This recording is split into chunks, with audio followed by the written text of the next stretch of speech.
வணக்கம். Welcome to கதை திரட்டு audio books. இந்த வீடியோவில் நம்ம என்ன கதை கேட்க போகிறோம்னா, அழகே அழகே கதையின் 10வது பகுதி. நம்ம சேனலை இதுவரைக்கும் சப்ஸ்கிரைப் பண்ணாதவங்க சப்ஸ்கிரைப் பண்ணுங்க. பக்கத்தில் இருக்கிற பெல் ஐக்கானை கிளிக் பண்ணி ஆல்ங்கிற ஆப்ஷனை ப்ரெஸ் பண்ணுங்க. ஸோ தட் நான் போடுற கதைகளை உடனுக்குடனே நீங்கள் கேட்கலாம். வாங்க கதைக்குள்ளே போகலாம். சோதனை திருப்தியாக இருக்க இருவரும் வெளியே வந்தார்கள். மேசைக்கு வந்ததும், நீ என்ன சோதனை போட்ட, ஆனா நான் உன்னை சோதனை போடல பாத்தியா என்ற தண்டபாணி சிரித்தான். ராஜாதிராஜன், சரி வா எந்திரி, நானும் சோதனைக்கு தயார் என்றான்.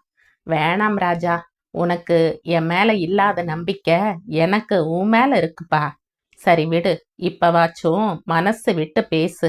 அந்த சூர்யா பொண்ண நான் தொடாம இருக்கிறதுக்காக 50,000 தர்றேன்னுல, அதை இன்னைக்கே கொடுத்துட்டா எனக்கு உதவியா இருக்கும். 30,000 முதல்ல தர்றேன், அப்பால பாக்கிய தவணை முறையில தர்றேன். சரி, அந்த 30,000 தான் இன்னைக்கே கொடுத்துடுறேன், எனக்கு தேவைப்படுதுப்பா.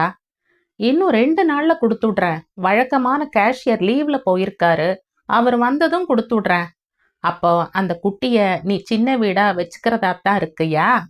இத பாரு தண்டபாணி, நான் லவ் பண்ற பொண்ணை பத்தி குட்டி கிட்டின்னெல்லாம் பேசாத, எனக்கு கெட்ட கோபம் வரும். ஆமா, சரிப்பா சரிப்பா, கோவிச்சுக்காத.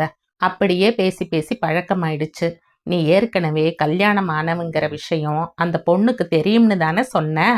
ஆமா தெரியும். ஆமா, உங்க அப்பா என்னவோ போலீஸ்ல என்ன பிடிக்க போறாங்கிறாப்ல சொன்னதா சொன்னியே, அது எப்படி உண்மையா இருக்க முடியும்? முக்கியப்பட்ட போலீஸ் அதிகாரிகள்லாம் என் சட்டப்பையில இருக்காங்க. இருக்கலாம், ஆனா எல்லாருமே அப்படி இல்லையே. உள்ளூர் போலீஸ் உனக்கு துணையா இருக்கிறதால சிபிஐ அதிகாரிங்க முயற்சி பண்ணலாம்ல? தண்டபாணி திடுக்கிட்டான். அப்புறம் இன்னொன்னு, லண்டன்ல இருந்து ஒரு மாப்பிள்ளை பையனை இறக்குமதி பண்ணி இருக்கிற சேது மாதவன்னு, அவன் நிஜமான ஆளுதானா இல்லாட்டி போலியான்னு பொண்ணு வீட்டுக்காரங்க விசாரிச்சுட்டு இருக்கிறாங்க. அதுல வேற மாட்டிக்க போற, ஜாக்கிரதை. முகம் மாறாதிருக்க முயன்றவாறு தண்டபாணி, லண்டனுக்கே போன் போட்டு விசாரிக்கட்டுமே என்றான். சரி, ஆனா நீ சேது மாதவன்னு காட்டுற அந்த ஆளுதான் நிஜமான சேது மாதவன்னு எப்படி நம்புறது? அப்ப வேணாம்ப்பா, விட்டுற சொல்லு. நான் அந்த சேது மாதவன் கிட்டவே சொல்லிடுறேன். அவன் வேற பொண்ணு பார்த்துக்கிட்டட்டும். இவ்வளவு அவநம்பிக்கையோட தொடங்குற வாழ்க்கை சரியா அமையாது. தண்டபாணிக்கு கீழி பிடித்து விட்டதென்பதை ராஜாதிராஜன் புரிந்து கொண்டான். இத பாரு தண்டபாணி, இந்த பொய் சொல்ற வேலையெல்லாம் எங்கிட்ட வேணாம். கல்யாண தரகு வேலைக்கு பின்னாடி இருக்கிறது பொண்ணு கடத்துற வேலை தானே? இல்லப்பா, அதெல்லாம் இல்ல. அந்த அளவுக்கு எனக்கு தைரியம் கிடையாது. நீ சொல்றாப்ல எதுக்கு வம்பு? நான் இதுல இருந்து விலகிக்க போறேன். எனக்கு இந்த சேது மாதவனை பத்தி நேரடியா தெரியாது.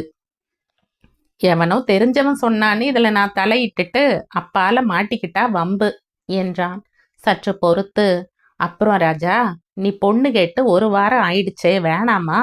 வேற எங்கேயாச்சும் போயிட்டு இருக்கியா? ராஜாதிராஜனுக்கு உடனே சூர்யாவின் நினைப்பு தான் வந்தது. இருந்தாலும் அவள் கிடைக்கும் வரை விரதம் கடைபிடிக்க வேண்டுமா என்ன எனும் எண்ணம் எழ, ஏற்பாடு பண்ணிட்டு சொல்லுப்பா என்றான். என்னமோ அந்த குட்டி மேல, சரி சரி, அந்த பொண்ணு மேல லவ்வுன்ன, இதுதான் லவ்வா? ராஜாதிராஜனுக்கு முகம் சிவந்து போனது. நீ கூட தான் சந்திரமதிய லவ் பண்ணி கல்யாணம் கட்டுன, அங்க இங்கன்னு போகாமையா இருக்க? சூர்யாவை அடையிறதுக்கு இன்னும் ஒரு 5-6 மாசமாவது ஆகுமேப்பா. அது வரையில நான் பட்னி கிடக்க முடியுமா என்ன? சரி சரி, அப்ப இன்னைக்கு ராவுக்கே ஏற்பாடு பண்ணிடட்டுமா? பண்ணுப்பா, ரேட் என்ன? இந்த தடவை நான் கொடுத்துடுறேன்ப்பா. சமயம் போதும்னா எவ்வளவு ஒத்தாசை பண்ற? பில்லுக்கு தண்டபாணியே பணம் கொடுத்தான். பிறகு இருவரும் வெளியே வந்தார்கள். நான் ஏதாச்சும் கடுமையா பேசியிருந்தா மன்னிச்சுக்க ராஜா. அந்த பொண்ணை ஒரு தடவைக்கு கூட விட்டு கொடுக்க மாட்டேன்ட்டியேங்கிற எரிச்சல்ல பேசிட்டேன். ஒன்னு மனசுல வச்சுக்காதப்பா. ராஜாதிராஜனுக்கு தன் மனம் லேசாக இருப்பது போன்ற உணர்வு ஏற்பட்டது. இருவரும் புன்னகை பரிமாற்றத்துடன் பிரிந்தார்கள். அன்று மாலை சரியாக 5:05க்கு அவனது காரில் சூர்யா ஏறினாள். அவளது முகம் சிரிப்பற்று இறுகி இருந்ததை கவனித்து தனக்குள் சிரித்தபடியே ராஜாதிராஜன் காரை கிளப்பினான். சற்று பொறுத்து அண்ணா சாலையின் குறுக்கு தெரு ஒன்றினுள் காரை செலுத்தியவாறே, நான் கொண்டு வந்திருக்கிற ஆதாரத்தை இப்பவே பாக்குறியா? ரொம்பவே ஆவலா இருப்ப இல்ல என்று வினவிய அவன் அவளது பதிலுக்கு காத்திராமல் அந்த புகைப்படத்தை எடுத்து பின்புறமாக அவளிடம் நீட்டினான். அதை அவள் பறிக்காத குறையாக அவனிடமிருந்து வாங்கி பார்த்துவிட்டு விழிகள் விரிய, அட ஆச்சரியமா இருக்கே, ஒரே அச்சுல வார்த்த மாதிரி 2 பேரா? உங்களுக்கு பக்கத்துல வலது பக்கம் வகிடு எடுத்துக்கிட்டு திருட்டு மொழி மாதிரி முழிச்சுக்கிட்டு நிக்கிறவர் யாரு? அப்படியே உங்க சாயல்ல இருக்காரே என்று கூவாத குறையாக கேட்டாள். அவளது குரலில் ஒரு நிம்மதி ஒலித்ததை அவன் கண்டு கொண்டான். நாங்க 2 பேரும் ரெட்ட பிள்ளைங்க. கல்யாணமானவன் அவன்தான். உன் தங்கச்சியோட சிநேகிதி சொன்ன ஆளு இவன்தான். சூர்யாவை ஏமாற்றிவிட்ட உற்சாகத்தில் அவன் முகத்தில் ஒரு புத்தொளி வந்து உட்கார்ந்து கொண்டது. ஐம் சாரிங்க, இது மாதிரி நீங்க ரெட்ட பிள்ளைங்கள்ல ஒருத்தருங்கிறத சொல்லி இருந்தா இப்படி ஒரு சந்தேகமே வந்திருக்காது. என்னை மன்னிச்சிருங்க. வெரி வெரி சாரிங்க. எனக்கு மன்னிப்பே கிடையாது. எனக்கு இப்படி ஒரு அண்ணன், அவன்தான் முதல்ல பிறந்தான். அதனால அண்ணன் இருக்கிறத நாம 2-3 தடவை சந்திக்க வாச்சிருந்தா நிச்சயம் சொல்லி இருந்திருப்பேன். நாம பீச்ல கார்ல உட்காந்துக்கிட்டே பேசினது ஒரே ஒரு வாட்டி தானே. அதுக்குள்ள ஊருக்கு வேற போயிட்டேன். எனக்கு ஒன்றும் உன் மேல கோபம் இல்லை, ஆனா வருத்தமா இருக்கு. வெரி வெரி வெரி சாரிங்க. பெரிய மனசு பண்ணி மன்னிச்சிருங்க. உங்க காலில் வேணும்னாலும் விழற. அவன் திரும்ப கண் சிமிட்டி, அப்ப ஒரு தனியான இடத்துக்கு போலாமா என்றான். அவள் முகம் சிவந்து பேசாதிருக்க, நிஜமாத்தான், அப்படி விழற உன்னை தொட்டு தூக்கி மேல சொன்னா உனக்கு கோபம் வரும். சமாதானப்படுத்த வேணாமா? 4 பேருக்கு முன்னால எப்படி அதை செய்யறது? நீயும் சரி நானும் சரி. அதான் சொல்றேன். சி போங்க. தன் அக்கா ராஜலட்சுமி தனக்கு பிடித்த ஹரிஜன பையனுடன் ஓடிப்போனது பற்றி தானும் தான் அவனுக்கு இன்னமும் சொல்லவில்லை என்பது அந்த கணத்தில் நினைவுக்கு வந்து அவளை குற்ற உணர்வில் அமிழ்த்தியது. சற்று பொறுத்து, நீங்க சொல்ற மாதிரி நாம நிறைய சந்திச்சு பேசாததோட தப்புங்க இதெல்லாம். எனக்கு ஒரு அக்கா இருக்கு, அது ஒரு ஹரிஜன பையனோட ஓடி போயிருச்சு என்றாள். அது இப்ப எதுக்கு மொட்டை தலைக்கும் முழங்காலுக்கும் முடிச்சு போட்ட மாதிரி திடீர்னு சொல்ற? காரணமா தாங்க சொல்றேன். நானும் எங்க குடும்பம் பத்தி இன்னும் எவ்வளவோ சொல்ல வேண்டியது இருக்கு. அதுல இது முக்கியமான ஒன்னா தாங்க பேச்சு வாக்குல சொல்ல தோணுது. அது மாதிரிதான் நீங்களும் உங்க அண்ணனை பத்தி சொல்லாம விட்டுட்டீங்க என்ற அவள் திடீரென்று விழைந்த ஞாபக சிலிர்ப்பில், ஆனா நீங்க உங்க அப்பாவுக்கு ஒரே மகன்னு சொன்னீங்களே, அதெப்படி என்று கேட்டாள். கணம் போல் முகம் வெளிரிப்போன அவன் உடனேயே சமாளித்து கொண்டான். பெரிதாய் சிரித்தான். அவன் எங்களோட தான் இருக்கான். ஆனா அவனை தத்து கொடுத்துட்டாரு எங்க அப்பா, தன்னோட ஆப்த நண்பன் ஒருத்தருக்கு. அந்த நண்பர் அமெரிக்கால பெரிய பிசினஸ்மேன். அமெரிக்காவுக்கும் இந்தியாவுக்குமா பறந்துகிட்டே இருப்பான் அவன். எங்க அப்பாவுக்கு வாரிசு நான் ஒருத்தன் தானே. அந்த அர்த்தத்துலதான் ஒரே மகன்னு சொன்ன. சட்டப்படி அது சரிதானே? மறுபடியும் சாரிங்க என்ற சூர்யா கண் கலங்கினாள். சீச்சி, எதுக்கு இப்ப கண் கலங்கற என்ற ராஜாதிராஜன் தன் இடக்கையை பின்னுக்கு நீட்டி அவள் கண்களை துடைத்தான். அந்த சாக்கில் அவன் அவளுடைய கன்னத்தையும் வருட, அது தேவையற்ற செயல் என்று சூர்யாவுக்கு தோன்றியது. ஏனோ அவன் கையை பிடித்து அப்பால் தள்ள வேண்டும் போல அவளுக்கு தோன்றியது. ஏன் இப்படி தோன்றுகிறது என்று தன்னையே கடிந்து கொண்டாள். இந்த போட்டோவை நானே வச்சுக்கிறேன். வச்சுக்க, உன் தங்கச்சி கிட்டவும் காட்டு.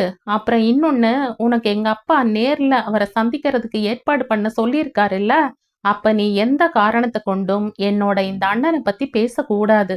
ஏன்னா அவர் அப்செட் ஆயிடுவாரு. இன்னொரு விஷயம் சொல்லட்டுமா? இப்ப அண்ணனுக்கு மனநிலை சரியில்லை. திருட்டு மொழி முழிக்கிற மாதிரி இருக்குன்னு சொன்னியே, அதனாலதான். இப்ப ஒரு மனநல மருத்துவ விடுதியில இருக்கான். கொஞ்ச நாள் கழிச்சு வீட்டுக்கு வந்துடுவான். ஏங்க, எதனால இப்படியாச்சு அவருக்கு? தெரியல, டாக்டர்ஸால கண்டுபிடிக்க முடியல. சீரியஸா ஒண்ணுமில்ல.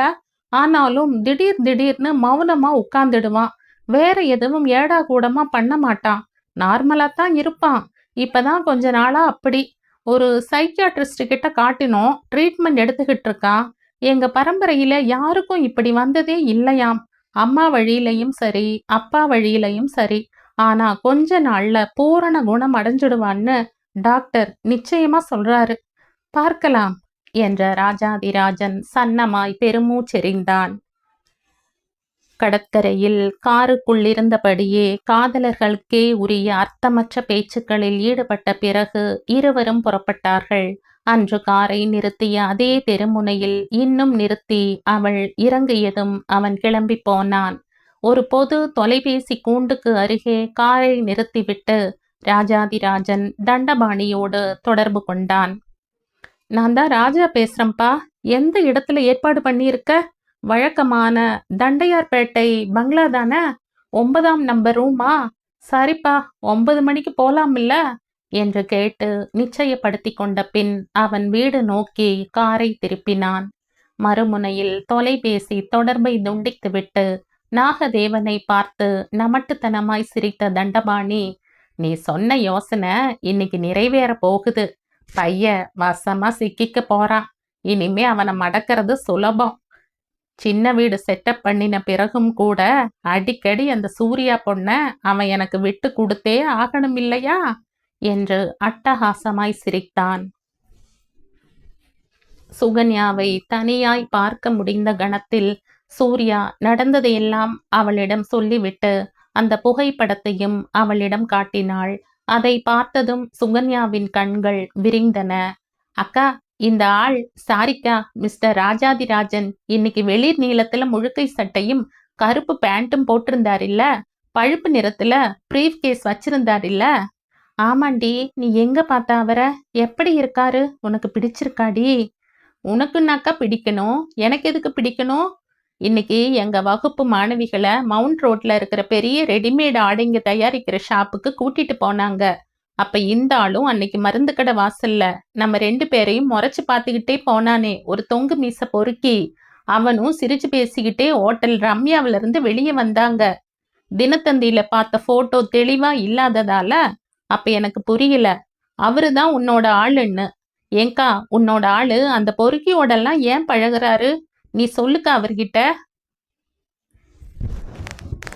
அன்னைக்கு வழியில லிப்டுக்காக காரை மடக்கின அந்த ஆளை தனக்கு தெரியவே தெரியாதுன்னாரே. சூர்யா பலத்த யோசனையில் மூழ்கி போனாள். கமலாவின் தற்கொலைக்கு காரணமானவன் என்று அவன் சந்தேகிக்கப்படுவதும் அவள் நினைவில் நெருடியது. அன்று மாலை தொலைபேசி மணி அடிக்க எடுத்து பேசிய ஜெகநாதன் மறுமுனையில் லில்லியின் குரலை கேட்டதும், என்ன லில்லி, சொல்லு என்றார். அந்த பையன் சேது மாதவன் தனக்கு கல்யாணத்துல பிரியம் இல்லைன்னு சொல்லிட்டான். ஏன்னு தெரியல. விட்டு தள்ளு. லண்டன் அமெரிக்கானெல்லாம் அலையாதீங்க. உள்ளூர் மாப்பிள்ளைகளை பத்தியே முழு விவரமும் கண்டுபிடிக்க முடியறதில்ல. வேற இடம் பார்க்கலாம். அப்புறம் எப்ப வரீங்க? 2 நாள்ல வர்றம்மா என்ற ஜெகநாதன் தொலைபேசி இணைப்பை துண்டித்தார். அன்றிரவும் சூர்யாவுக்கு தூக்கம் இல்லை. கமலாவின் தற்கொலைக்கு காரணமானவன் என்று நம்பப்படும் அந்த தண்டபாணிக்கும் ராஜாதிராஜனுக்கும் நட்பு என்பதை அவளால் தாங்கவே முடியவில்லை. அவனை தனக்கு தெரியவே தெரியாது என்று ராஜாதிராஜன் சாதித்ததோ மர்மமாக இருந்தது. எதற்காக இந்த பொய் என்று அவள் மண்டையை உடைத்து கொண்டு வெகுநேரம் உறங்காமல் இருந்தாள். எவ்வளவு யோசித்தும் காரணம் எதையும் அவளால் யூகிக்க முடியவில்லை. மறுநாள் அலுவலகத்தின் வரவேற்பு அறையில் இருந்து சூர்யாவை தொலைபேசியில் அழைத்து வரவேற்பாளர் அவளை பார்க்க ஒருவர் வந்துள்ளதாய் தெரிவித்தார். சூர்யா யாராக இருக்கும் என்று தனக்குள் யோசித்தவாறு எழுந்து சென்றாள். அவள் வரவேற்பறையை அடைந்ததும் அவளுக்கு அறிமுகமற்ற அவ்விளைஞன் எழுந்து நின்றான். நீங்க தான மிஸ் சூர்யா? ஆமா, நீங்க? என் போட்டோவை நீங்க பார்த்துருக்கீங்க, நல்லா ஞாபகப்படுத்தி பாருங்க. அவள் விழிக்க, நான் தாங்க உங்க அக்கா ராஜலட்சுமியோட புருஷன் என்று அவன் புன்னகை செய்தான். ஆமாங்க, இப்ப தெரிஞ்சிடுச்சு. அந்த போட்டோல இவ்வளவு குண்டா இல்ல நீங்க. அதாவது நீங்க குண்டுன்னு நான் சொல்லல. பரவாயில்ல, சொல்லுங்க. இது மாதிரி கேலி பேச்சுக்கெல்லாம் நமக்கு கொடுத்து வைக்காம போயிருச்சு. ராஜி தான் என்னை அனுப்பி வச்சது. முந்தா நாள் தற்செயலா ஒரு நண்பர் மூலமா நீங்க உங்க பழைய வேலையை விட்டுட்டு இங்க வேலைக்கு சேர்ந்துட்ட விஷயம் தெரிய வந்துச்சு. ஒரு நாள் வீட்டுக்கு வர சொல்லுச்சு. உங்களால முடியற அன்னைக்கு ஃபோன் பண்ணி சொன்னா நானே வந்து இட்டுட்டு போவேன். ராஜி உங்களுக்கு ஒரு லெட்டர் கூட கொடுத்து அனுப்பி இருக்கு. இந்தாங்க, அதுலயே எங்க வீட்டு விலாசமும் இருக்கு. சூர்யா ராஜலட்சுமியின் கடிதத்தை உடனே படித்தாள். அன்புள்ள சூர்யா, நீ எப்படி இருக்கிறாய்? வீட்டில் எல்லோரும் நலமா? சுகன்யா இப்போது கல்லூரியில் படிக்கிறாள் என்று நினைக்கிறேன். நீ ஒரு நாள் விரைவில் என் வீட்டுக்கு வர வேண்டும். அம்மாவின் கோபம் கொஞ்சமாவது குறைந்திருக்கிறதா? நிலைமை சரியாக இருந்தால் நானே வந்து எல்லோரையும் சந்திப்பேன். அப்பாவின் உடல்நிலையில் முன்னேற்றம் உண்டா? உன்னை பார்த்து பேச நான் துடித்து கொண்டிருக்கிறேன். முடிந்தால் இன்றே வா. இங்கே உனக்கு ஓர் ஆச்சரியம் காத்து கொண்டிருக்கிறது. அன்புடன் ராஜி. கடிதத்தை படித்து முடித்த சூர்யாவுக்கு கண் கலங்கினாலும் ராஜலட்சுமி நன்றாக இருப்பது பற்றிய செய்தியில் நிம்மதியுற்ற அவள் உதடுகள் புன் சிரிப்பு கொண்டன. இன்னைக்கே வர முடியுமா? இன்னைக்கு முடியாதுங்க. எப்ப வரேன்ட்டு நாளைக்கு ஃபோன் பண்றேன். இந்தாங்க, எங்க கம்பெனி முகவரி அட்டை. இதுல ஃபோன் நம்பர் எல்லாம் இருக்கு என்று அவன் கொடுத்த அட்டையில் பயனீர் இம்போர்ட்டர்ஸ் அண்ட் எக்ஸ்போர்ட்டர்ஸ் என்று இருந்ததை பார்த்து அவள் திகைத்து போனாள். தன் வருங்கால கணவனின் கீழே தன் அக்காவின் கணவன் பணிபுரிந்து கொண்டிருந்த செய்தி அவளுள் ஒரு நிம்மதியை தோற்றுவித்தது. ராஜாதிராஜனை பற்றி இவரிடம் கூட கேட்டு பார்க்கலாமே. சரி, அப்ப நான் போயிட்டு வரேங்க. கொஞ்சம் இருங்க, கேன்டீன்ல காஃபி குடிச்சிட்டு போலாம். சாரிம்மா, இன்னொரு நாள் பார்த்துக்கலாம். அரை மணிக்குள்ள வரேன்னு சொல்லிட்டு வந்திருக்கேன். அப்போ நாளைக்கு ஃபோன் பண்ணுங்க. அவள் வாசல் வரை சென்று அவனை வழி அனுப்பிவிட்டு தன் பிரிவுக்கு போனாள். இருக்கையில் அமர்ந்ததும், பவானி, எங்க அக்கா புருஷன் வந்திருந்தாரு. நான் எங்க அக்காவை பத்தி உங்ககிட்ட சொன்னதில்ல. சாரி. அது எங்க அப்பா அம்மாவுக்கு விருப்பம் இல்லாம ஒரு அரிஜன பையனை கல்யாணம் பண்ணிக்கிடுச்சு என்று தொடங்கிய சூர்யா மற்ற விவரங்களையும் பவானிக்கு சொன்னாள். இந்த நாட்டுல ஜாதி ஜாதின்னு ஏன்தான் ஜனங்க இப்படி அடிச்சுக்கிறாங்களோ, எப்பதான் மாறுவாங்களோ என்று பவானி பெருமூச்செறிந்தாள். கார் ஓடிக்கொண்டிருந்தது. சூர்யா இயல்பாக இருக்க முயன்றாள். தனது அம்முயற்சி வெளிப்படாதவாறு கவனமாகவும் இருந்தாள். செயற்கையான புன்னகைகளையும் பதில்களையும் ராஜாதிராஜனின் பேச்சுக்கு பதில்களாக உதிர்த்து கொண்டிருந்த அவள் மனம் என்னவோ தண்டபாணிக்கும் அவனுக்கும் உள்ள உறவையும் அதை அவன் மறைக்க வேண்டிய காரணத்தையும் பற்றியே யோசித்து கொண்டிருந்தது. ஒரு தோதான கணத்தில், என் தங்கச்சி சுகன்யா நேத்து சாயந்தரம் உங்களை பார்த்துச்சாம். ரம்யா ஹோட்டல்ல இருந்து உங்க ஃப்ரெண்ட் ஒருத்தரோட சிரிச்சு பேசிக்கிட்டே நீங்க வெளியே வந்தப்போ பார்த்துச்சாம் என்றாள். என்ன அவளுக்கு எப்படி தெரியும்? தினத்தந்தி போட்டோவை அதுதானே கொண்டு வந்து காட்டுச்சு. நீங்க கொடுத்த போட்டோவையும் காட்டினனே, அதுல இன்னும் தெளிவா விழுந்திருந்தீங்களே. நீங்க போட்டிருந்த பேண்ட் ஷர்ட் கலர் கூட சொல்லுச்சு. வெளிர் நீளத்துல ஷர்ட், கருப்பு பேண்ட். சரிதானே? ப்ரௌன் கலர் பிரீஃப் கேஸ் வச்சிருந்தீங்கன்னு கூட சொல்லுச்சு. என்னை பத்தி என்ன சொல்லுச்சு? அழகா இருக்கீங்கன்னு சொல்லுச்சு. வேற என்ன சொல்லுச்சு? உங்க 2 பேருக்கும் ஜோடி பொருத்தம் பிரமாதம் அப்படின்னுச்சு. அப்புறம் இன்னொரு விஷயம். சொல்லு. எவ்வளவு நெருங்கின ஃப்ரெண்டா இருந்தாலும் நம்ம உறவை பத்தி இப்பவே அவங்க கிட்ட எல்லாம் சொல்லிட்டு இருக்காதீங்க. சேச்ச, நானே உங்ககிட்ட அப்படித்தானே சொல்லி வச்சிருக்கேன். அப்படி இருக்கிறப்போ அவங்கிட்ட எல்லாம் சொல்லுவனா என்ன? அவங்கிட்ட எல்லாம் சொல்லுவனா என்ன எனும் அவனது பதிலை அவள் தன் மனதுள் குறித்து கொண்டாள். ரம்யா ஹோட்டல்ல இருந்து உங்க ஃப்ரெண்ட் ஒருத்தரோட சிரிச்சு பேசிக்கிட்டே நீங்க வெளியே வந்தீங்களாம் எனும் கூற்றை இவர் மறுக்கவில்லை. அப்படியானால் அந்த தண்டபாணி இவருக்கு நிச்சயம் ஒரு நண்பன்தான். எவ்வளவு நெருங்கின ஃப்ரெண்டா இருந்தாலும் நம்ம உறவை பத்தி இப்பவே அவங்க கிட்ட எல்லாம் சொல்லிட்டு இருக்காதீங்கன்னு நான் பொதுவாத்தான் சொன்னேன். ஆனால் இவரோ அவங்கிட்ட எல்லாம் சொல்லுவனா என்ன என்கிறார். அப்படியானால் அந்த ஆள் இவருக்கு ஒரு நண்பன் என்றுதானே ஆகிறது. ஆனால் அன்று காரை நிறுத்த முயன்ற அவனை தனக்கு தெரியவே தெரியாது என்றாரே. ஏன் இந்த பொய்? இந்த புதிரை எப்படி அவிழ்ப்பது? இப்போதே பளிச்சென்று கேட்டு விட்டால்தான் என்ன? ஆனால் போட்டோவை காட்டி தமது குற்றமின்மையை நிரூபித்தது போல் இதற்கும் சரியான பதிலை சொல்லிவிட்டாரானால் நான் சந்தேகப்பட்டதுதானே மிஞ்சும். என் மேல் இவருக்கு அதிருப்தி ஏற்படுமே. வேண்டாம், இப்போதைக்கு எதுவும் கேட்க வேண்டாம். அப்புறம் எங்க அப்பா உன்னை உன் வேலை விஷயமா எங்க வீட்டுக்கு வர சொல்லியிருக்காருல்ல, எப்ப வர? ஆஃபீஸ்ல அடிக்கடி பெர்மிஷன் கேட்கறதுக்கு அசிங்கமா இருக்கு. அதனால உங்க அப்பாவுக்கு சௌகரியப்பட்ட ஒரு நாள்ல அரை நாள் லீவு போட்டுட்டு வர. ஏங்க, உங்க அப்பாவுக்கு என் மேல ஏதோ சந்தேகம் ஏற்பட்டிருக்குன்னு தோணுதுங்க. அதான் ஞாயிற்றுக்கிழமை அன்னைக்கு வீட்டுக்கே வர சொன்னாரோன்னு தோணுது. மகன் கல்யாணம் கட்ட ஆசைப்படுற பொண்ணுங்கிறத யூகிச்சாலும் யூகிச்சுப்பாரு. பொண்ணு எப்படி இருக்குன்னு பார்க்கறதுக்காக கூட உன்னை வீட்டுக்கு வர சொல்லி இருக்கலாம். ஒரு விதத்துல அதுவும் நல்லதுக்குத்தான். ஆனா ஒண்ணு, எங்க அப்பா முன்னாடி நாம ரொம்ப ஜாக்கிரதையா நடந்துக்கணும். அதனால அவர் முன்னாடி நான் உன்கிட்ட கொஞ்சம் கடுப்பா பேசினா கூட நீ கண்டுக்காத, என்ன? சரிங்க. இருவரும் காருக்குள்ளேயே மேலும் கொஞ்ச நேரம் பேசிக் கொண்டிருந்த பின் வழக்கமான பாதையில் பிரிந்தார்கள். அண்ணே, அப்ப அந்த சூர்யா பொண்ணுகிட்ட ஒரு பொம்பளைய அனுப்பி பேச வச்சு ராஜாதிராஜனுக்கு ஏற்கனவே கல்யாணம் ஆயிருக்கிற சங்கதிய சொல்ல வேணாங்கிற இல்லையா? என்ற நாகதேவனை பார்த்து தண்டபாணி விரல் சொடுக்கி வெற்றி புன்னகை பூத்தான். ஆமாம்பா நாகு, அதுக்கு இப்ப அவசியமே இல்ல. ராஜாவுடைய குடுமிதான் இப்ப நம்ம கையில் இருக்கே. நேத்து ராத்திரியை தண்டையார்பேட்டை பங்களாவில் அவனும் அந்த பொண்ணும் கழிச்சதைத்தான் நான் வீடியோ எடுத்தாச்சே. இனி என்ன? அதை சொல்லி சொல்லி அவனை பயமுறுத்த வேண்டியது தானே. பைய வசமா சிக்கிட்டான் நம்ம கையில. இப்ப நான் என்ன பண்ண போறேன் தெரியுமில்ல? அவனை பிளாக்மெயில் பண்ண போறேன்.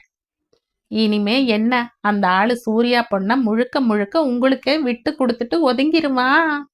இருவரும் விஸ்கி கோப்பைகளை உரசிவிட்டு அட்டகாச சிரிப்புடன் குடிக்கத் தொடங்கினார்கள். தொலைபேசியில் தண்டபாணி சொன்ன செய்தி ராஜாதிராஜனை உலுக்கிவிட்டது. என்னது, வீடியோ எடுத்தியா? எப்படா எடுத்த? சும்மாவானும் ரீல் விடுறியா? சத்தியமா எடுத்திருக்க ராஜா. ரொம்பவும் நுணுக்கமான கருவிப்பா. உயரே தொங்கிட்டு இருக்கிற ஷாண்ட்லியர்ல பொருத்தி இருந்தம்பா. என் மேல நம்பிக்கை இல்லாட்டி இப்பவே வா, போட்டு பாரு. நான் இன்னும் பார்க்கல. என்ன இருந்தாலும் ஒரு நண்பனோட அந்தரங்கத்தை எல்லாம் பார்க்கலாமா?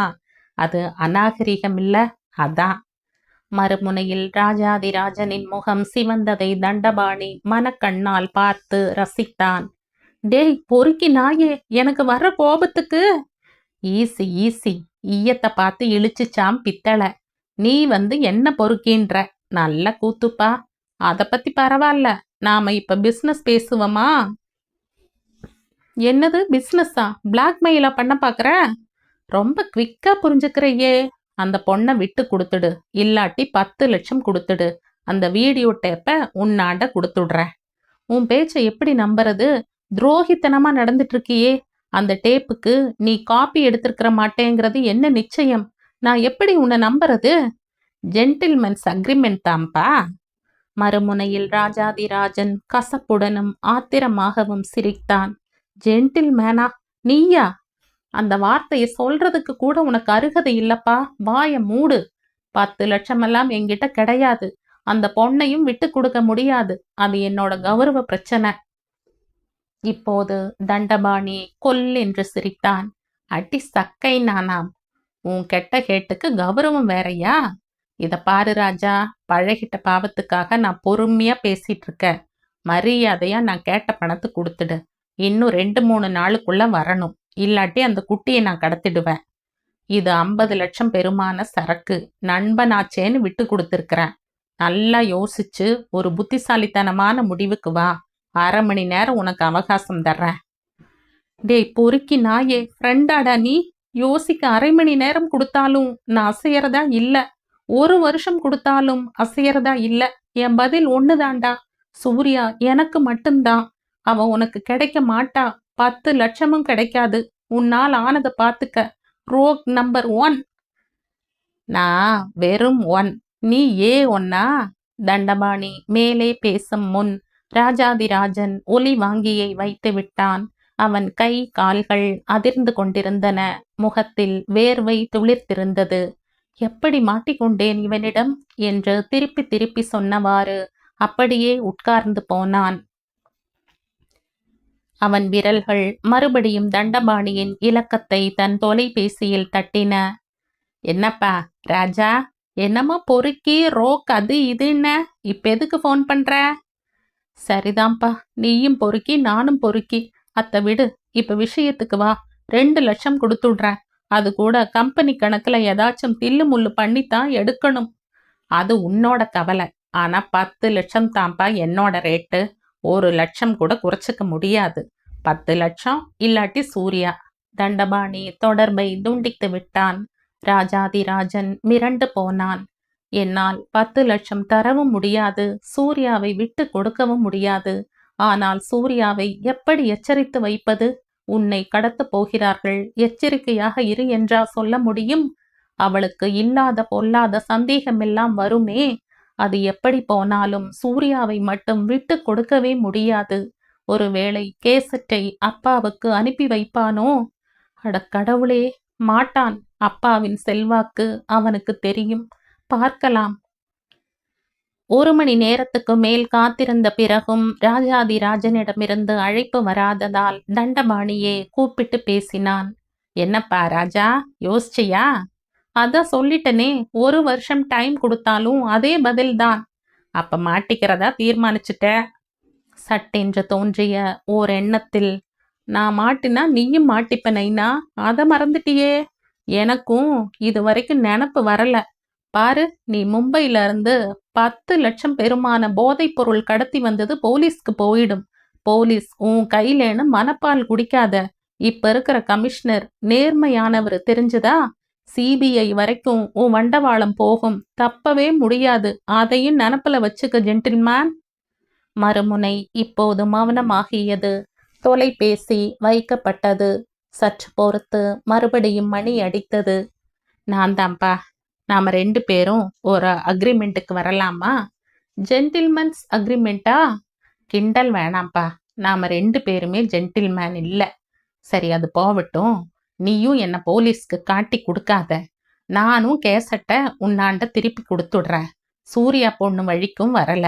என்ன சொல்ற? உன்னை நம்பலாமா? அப்பால பேச்சு மாற மாட்டியே. இல்லப்பா. இணைப்பு நின்று போனது. ஆனால் ராஜாதிராஜனுக்கு மனம் அமைதியடையவில்லை. இப்போதைக்கு விட்டு கொடுக்கிறாற் போல் நடித்துவிட்டு பின்னர் வாலாட்டுவானோ எனும் ஐயம் அவனுள் எழுந்தது. மறுபடியும் தண்டபாணியோடு தொலை பேசினான். முக்கியமானது கேட்க விட்டு போயிடுச்சுப்பா. அந்த டேப்பை என்கிட்ட கொடுத்துடு. அதை போட்டுக்கிட்டு பார்க்காதப்பா. உன் ஃப்ரெண்ட்ஸ் யாருக்கும் போட்டு பார்க்கவும் கொடுக்காத. என்ன சிரிக்கிற? எனக்கு உன் மேல முழு நம்பிக்கை வர மாட்டேங்குது. கவலைப்படாத ராஜா, அப்படி எதுவும் நடக்காது. அதை வாங்கிக்க. எப்ப வரட்டும்? இல்லை நீயே எடுத்துக்கிட்டு வரையா? அதை பத்தி கவலையே படாத ராஜா. அதை நானே எரிச்சுடுறேன். உன்னை நம்பலாமா? போதை மருந்து கடத்தல் சம்பந்தமா என்ன போலீஸ் கமிஷனர் கிட்ட காட்டி கொடுக்க மாட்டேன்னு நீ சொல்றத நான் நம்புறேன். இல்ல, அப்ப நீயும் என்ன நம்ப வேண்டியது தானப்பா. மறுபடியும் அவர்களது உரையாடல் நின்றது. எனினும் இருவரும் ஒருவரை மற்றவர் நம்பவில்லை. இத பாரு நாகு, ராஜாதிராஜ மேல எனக்கு நம்பிக்கை இல்லை. ஏன்னா அவனுக்கு என் மேல நம்பிக்கை இல்லை. என்னோட ஹெராயின் வியாபாரத்தை பத்தின தகவல்களை எல்லாம் நான் அவங்கிட்ட சொல்லியிருக்கவே கூடாது. தவிர அந்த சூர்யா பொண்ணு மேல எனக்கு எந்த ஆர்வமும் எனக்கும் ஆர்வமும் ஆசையும் இருக்கு. நீ சொல்றாப்ல நான் எதுக்கு அந்த குட்டியை முழுக்க முழுக்க அவனுக்கு விட்டு கொடுக்கணும்? அதனால முதல்ல அவன் மாட்டிக்கணும். நீ இப்ப என்ன பண்ற? உடனே அவனோட ஆபீஸ்க்கு போற. அந்த கேசட் 3 ரெடி பண்ணிட்ட. உன்னை பேங்க் லாக்கர்ல இப்பவே கொண்டு போய் வச்சிட போற. உன்னை நீ உனக்கு தெரிஞ்சவங்க யார்கிட்டயாச்சும் சீஸ் பண்ணி கொடுத்து வை, சீல் பண்ணி கொடுத்து வை. 3ஆவத எப்படியாவது அவனோட கார் டிக்கியில கண் மறைவா வச்சிடு. அவன் தற்செயலா டிக்கியை திறந்தா கூட அது அவன் கண்ணுல பட்டுடக்கூடாது. அது மாதிரி மறைப்பா வச்சுட்டு நீ உடனே திரும்பிடுற. அப்படி வச்சுட்ட செய்தியை நீ எனக்கு தெரிவிச்ச உடனேயே நான் போலீஸ்க்கு சொல்லிடுவேன். நியாயமான ஆளுன்னு சொல்ற கமிஷனருக்கே ஃபோன் பண்ணி சொல்லிடுவேன். அவன் முந்திக்கிறதுக்கு முந்தி நாம முந்திக்கிடணும் என்ற தண்டபாணி கேசட்டுக்களை எடுத்து நாகதேவனிடம் கொடுத்தான். நாகதேவன் உடனேயே அவற்றுடன் ராஜாதிராஜனின் அலுவலகம் நோக்கி புறப்பட்டான். ராஜாதிராஜனோ முதலில் தண்டபாணியை மாட்டி வைத்து போலீசும் பிடித்து செல்லும்படி செய்துவிட்டால் பிறகு அந்த கேசட்டை தன் பண பலத்தின் மூலம் கைப்பற்றி விடலாம் என்று எண்ணினான். தான் நீலப்படம் எடுப்பதாக தண்டபாணி காவல்துறைக்கு புகார் செய்தாலும் அப்பாவின் செல்வாக்கால் தன்னால் தப்பிவிட முடியும் என்று அவன் உறுதியாக நம்பினான்.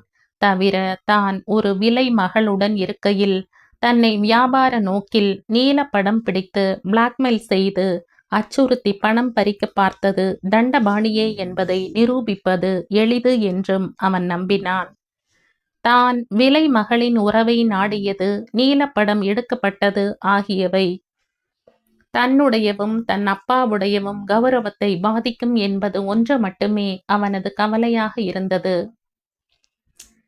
அந்த அவமான உணர்ச்சியைத்தான் தண்டபாணி பணம் பண்ண பார்க்கிறான்.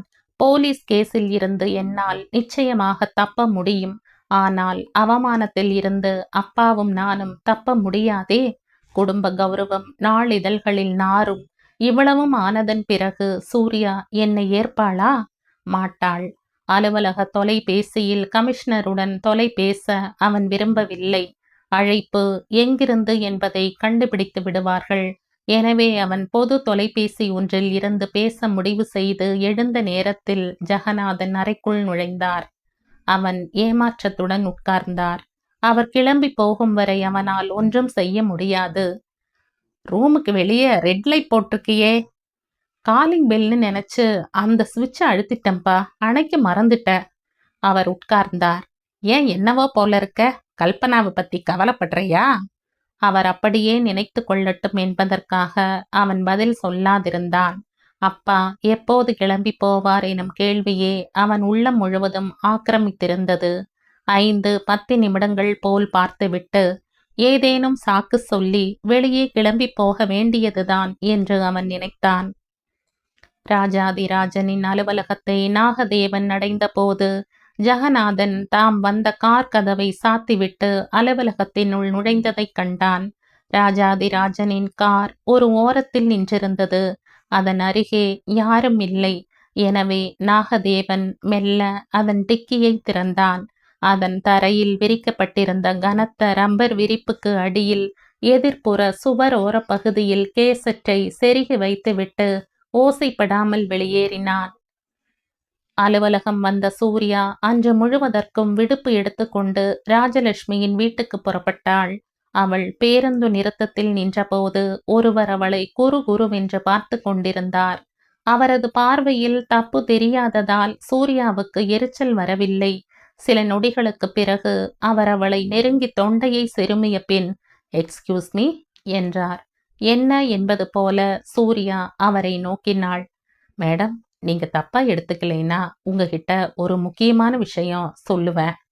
அவள் பார்வையில் உடனே தோன்றிய திகைப்பை கண்டதும், நான் ஹோட்டல் சோழாவில் சர்வரா இருக்கேன் என்று அவர் தம்மை அறிமுகப்படுத்தி கொண்டார்.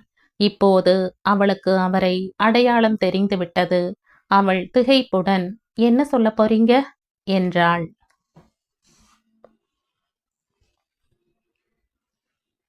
இந்த கதையின் தொடர்ச்சியை அடுத்த பதிவில் கேட்கலாம். நன்றி.